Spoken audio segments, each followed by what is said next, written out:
Alright, so today we're going to be analyzing the multiple paths that Trump and Biden have to 270. Of course, the 270 electoral votes needed to become the next president of the United States, or in Trump's case, to be re-elected. So I'm doing this video mainly because the election is only a little bit more than a month away, so, time is ticking and election day will be here before you know it. And I want to basically analyze the many paths that the candidates have to 270, from the most likely to the least likely. And I guess we'll start off with Donald Trump since he is the incumbent. First, we're going to look at, this is a map of the current polling aggregates, so basically all of the aggregates from each state as of today, September 27th. So, of course, if this picture were to be painted out, this would be a landslide on par with 2008, with Barack Obama's first election to office, with Biden at 352 and Trump at 186. Now, I do not think the election is going to be this much of a landslide or even this lopsided. I really don't think this year has thrown a lot of curveballs already. And, if you go back to my videos in March, I was very, very convinced that Donald Trump was going to win the presidency. I thought he had probably an 80% chance. And then, all this stuff happened. Society, life as we know it changed, and the dynamic changed. And now we're talking about a totally new ball game. So could there be some sort of September surprise, although September's almost over, say October surprise, that completely changes the dynamic of the race? Yeah, it's possible. In 2016, we had the Access Hollywood tapes for Trump. For Hillary Clinton, it was the emails. Back in 2012, it was the 47% comment that killed Mitt Romney's campaign, although he probably wouldn't have won anyway. But you get my point. There was a lot of things happening. A lot of things can happen up until Election Day, so this won't be the result. But anyway, throwing that all aside, we're going to start off with Donald Trump's paths to victory. So, of course, we're going to give Donald Trump the lean red states. These are the states he absolutely needs to win in order to be president, so naturally he's going to need all of these. However, on the contrary, as we're going to see with Joe Biden, he does not need all of the lean blue states to be president. For instance, if we give Joe Biden all of the lean blue states, he automatically wins. He needs none of the toss-ups. He doesn't need any of the red states. He just needs the lean blue states. Now that, on its face, looks like an electoral advantage, and it is. But the problem with that is that Hillary Clinton was up in basically all of these states minus Arizona on Election Day. Of course, if we were to relive Election Day, we'll give Nevada to Hillary Clinton, hypothetically. Minnesota to Hillary Clinton, and New Hampshire. All of these other states went to Trump the last time, and of course he won all of the toss-ups as well. So even with all of this said, yeah, this is basically a repeat of the 2016 election had that carried out. But that's not an actual prediction of mine. I'm just saying that's the kind of math. So Trump needs to win some lean blue states. So if we give Trump all of the lean red states, we give him all of the toss-ups, Maine second, Georgia, he's at 248. He needs to flip a lean blue state. So let's say he flips, the most likely, of course, would be Arizona. So if we look at our polling map, Arizona is the closest. Oh, North Carolina we already have there. So the closest lean blue state is going to be North Carolina. The second closest in the polling aggregate is actually Wisconsin. So if we give Trump Wisconsin, he's at 269. So if we were to give Biden all of these other states, we would have a huge crisis on our hands, because it's possible that we actually see a 269 scenario. Now, this could be avoided. Say Trump wins Nebraska second. He wins. This would be one of the closest elections in history, but it's very possible. So this is one path that I'm entertaining now. The reason I have Nebraska second here, despite its polling, is because in 28, despite the blue wave, Nebraska second stayed red with Don Bacon. So this is a path to 270, a very narrow path for 270. We can also swap out Wisconsin for Pennsylvania. That would put Trump at 280 to 258. So realistically, Trump wants to focus on the bigger prizes. Pennsylvania, Michigan's starting to be a little bit out of reach for the president. The polling average is the worst of all the swing states. So let's say he wins Pennsylvania and he wins Wisconsin. He's at 290 electoral votes. Now, again, we're just entertaining the Trump election scenarios. We could entertain the Biden ones. We're going to do that in the later half of this video. And let's say he wins Michigan as well. This is basically a repeat of last time. If he somehow manages to flip other really close states from last time, say New Hampshire and Nevada, this would be 316. I think this scenario is very, very unlikely. It's not impossible, though. And let's give him just Minnesota for the sake of this. This is probably the ceiling that Trump is going to have this election. And, of course, this scenario is very, very unlikely. But just saying, hypothetically, all the states Trump could win, he wins. Virginia, Colorado, and Maine. These states are effectively out of reach this cycle. They were relatively close in 2016, particularly Maine. But polls recently have put Maine basically back into the safe category, although I would not be surprised if Maine only went to Biden by a likely margin. So again, let's give Trump all of the likely states.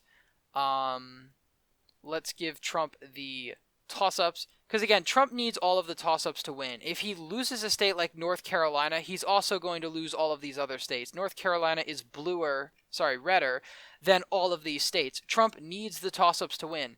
Biden does not need any of the toss-ups to win. Now again, these are the toss-ups based on the polling average.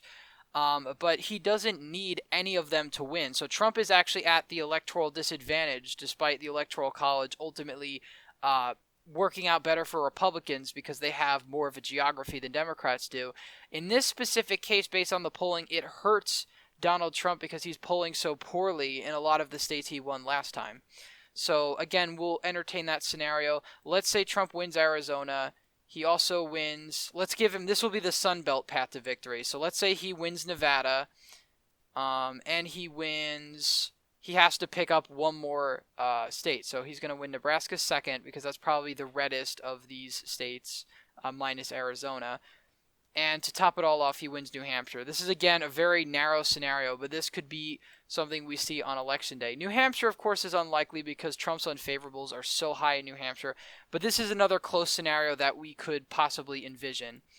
Now, again, we'll go back. So Trump, of course, needs to win all of these states, and let's say he wins Michigan, Wisconsin. He automatically wins. So if he only wins Michigan and Wisconsin, he wins with 274. If we swap out Michigan for PA, of course he wins with 278. I think we did that already. And of course, if he wins Pennsylvania and Michigan, he wins with 284. So realistically, the toss-up states are not out of reach for Trump in any sense. In fact, I would say he's more likely to win the toss-ups than Biden is, especially a state like Georgia. So, not even entertaining the idea of Georgia flipping for a second, we'll put these states back in their category, and we'll give Trump, Florida, North Carolina. Let's say he loses North Carolina, hypothetically, but he wins Arizona. So he wins Arizona, loses North Carolina, and let's say he does better in the Midwest. So he possibly picks up a state like Wisconsin, which is polling most favorably to him, and then he wins PA for 273. Biden wins all of the other states, including Maine second, let's just say. So this would be the scenario, of course, with this going down. Again, a really, really close result, but still not that unlikely.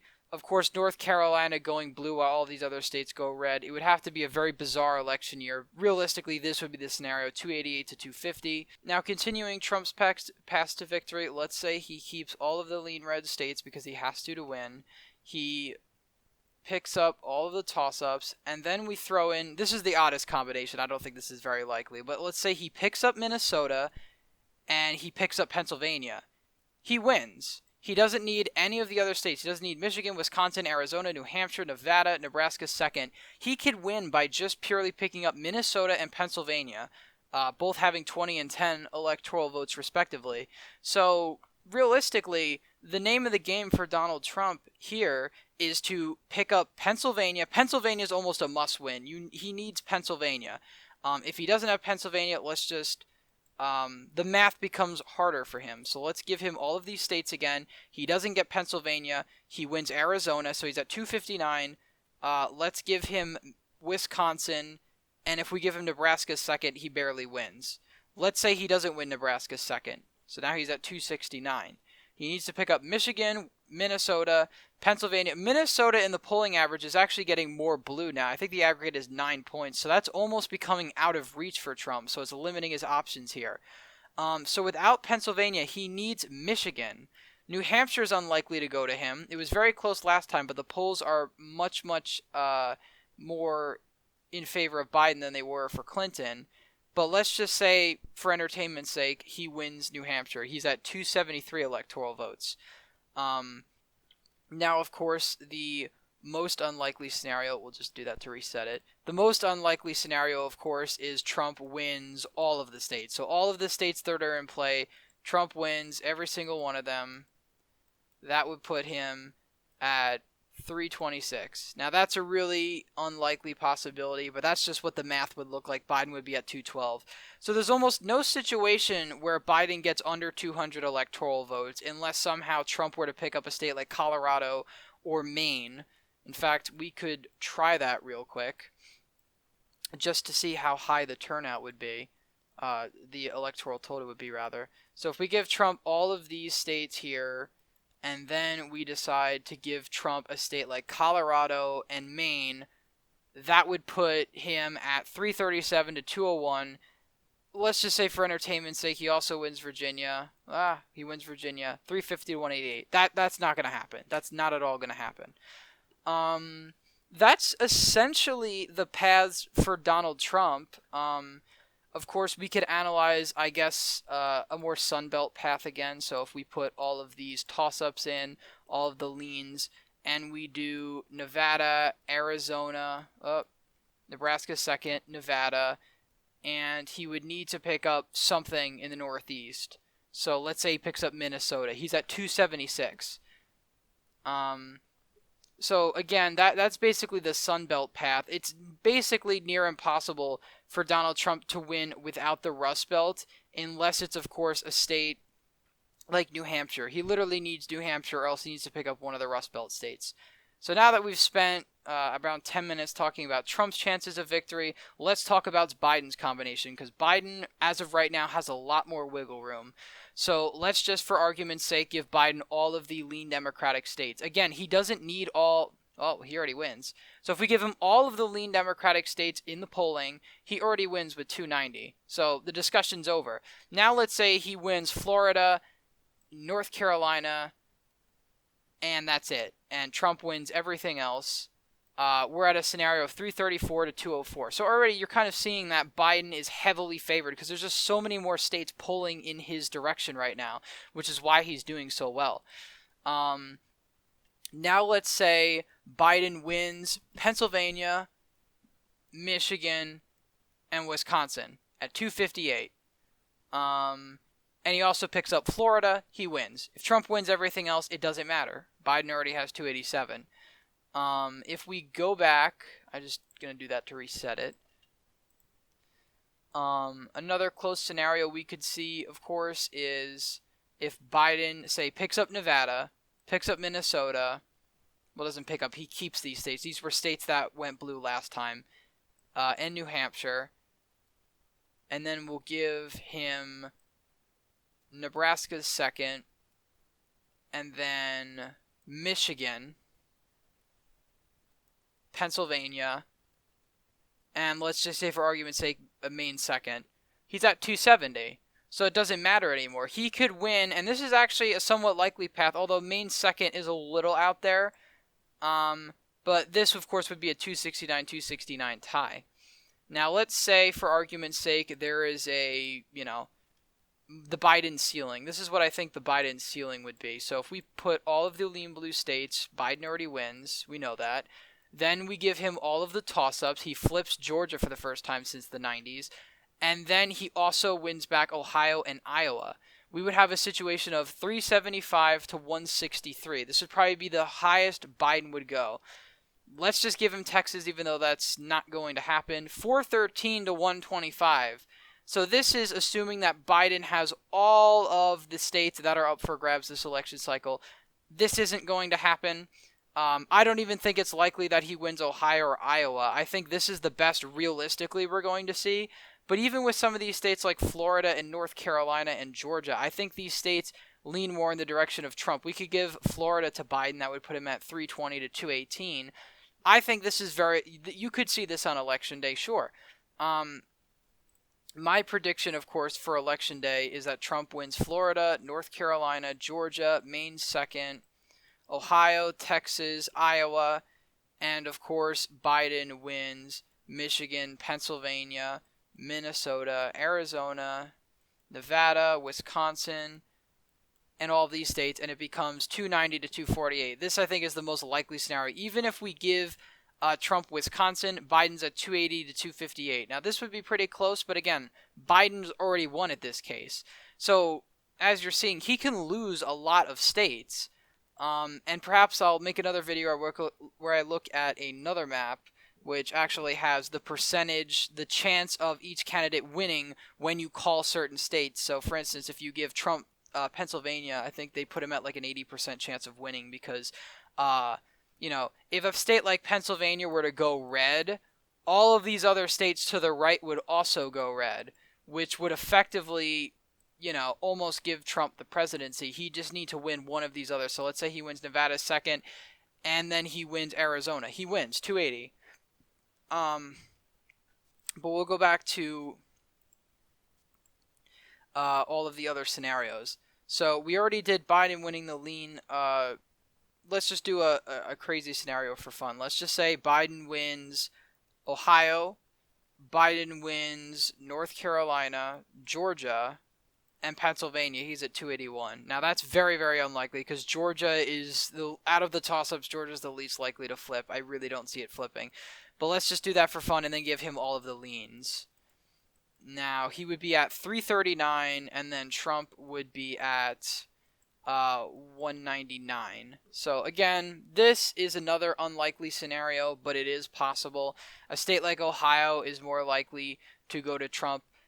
Now, the disadvantage here is when Trump has his leans, he's only at 187. If Biden's at his leans, he wins. So Trump is at the disadvantage here where he needs to win more states geographically to win. Biden really only needs to win out of the 212. If Biden wins just the toss-ups and none of the other states, he's at 273. So he already wins that way. If we give... we'll fix that. If we give Biden the lean red states, he wins. Now, again, this would be a very, very improbable scenario, but I'm just trying to show you that electorally, Biden does not need a whole lot to win right now. You would need to take one of these states, say Maine, out of the column, or even Colorado out of the column. Virginia's not going to leave that column, really. So then you're at 201. So let's say, for argument's sake, Trump wins Colorado and Maine somehow. He somehow wins these states, and he wins the lean reds, and he wins the toss-ups. He still doesn't win. He's at 259. Biden, on the other hand, would win at 279. So even with all of that, Trump still doesn't win with all of those states, taking away crucial states like Colorado and Maine. Now, of course, we add those back. It's 290 to 248. We've done this before. Let's give Biden North Carolina 305.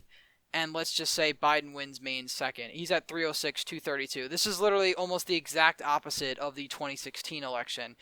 And it is possible, out of all of these states, I'd say Florida is the most likely to flip. So if we swap the two, we're at 320 to 218. This is very possible. Out of all the lean blue states, though, I think it is more likely than not that Trump wins Arizona. So if we give him Arizona, it's 309 to 229. So this is basically what I see as the most plausible combinations, and also me just kind of messing around with the map to show you guys that Biden really does have the electoral advantage here. Even putting polls aside, Biden only needs to win 3 states. 4. All right, 5, I guess, if you do that. If we take out Minnesota and we give him New Hampshire, he wins. Biden only needs to win 5 states, to win. Trump needs 1, 2, 3, 4, 5, 6, Maine second, I guess 7. Even if we give him states like Minnesota, Nevada, Nebraska, and you need to pick Arizona up, and he could win. Now, that's actually a somewhat plausible map, but that's basically excluding the rest of the Rust Belt. In order to win without any of the Rust Belt states, though, we'd need to take out Minnesota, and we'd need to swap it out with New Hampshire, 270 to 268. But effectively, that's basically it for this video. I'm just trying to analyze the multiple paths either of the candidates have to 270. If you like this video, please leave a thumbs up and subscribe to the channel. And I hope to see you in the next one. Thanks for watching.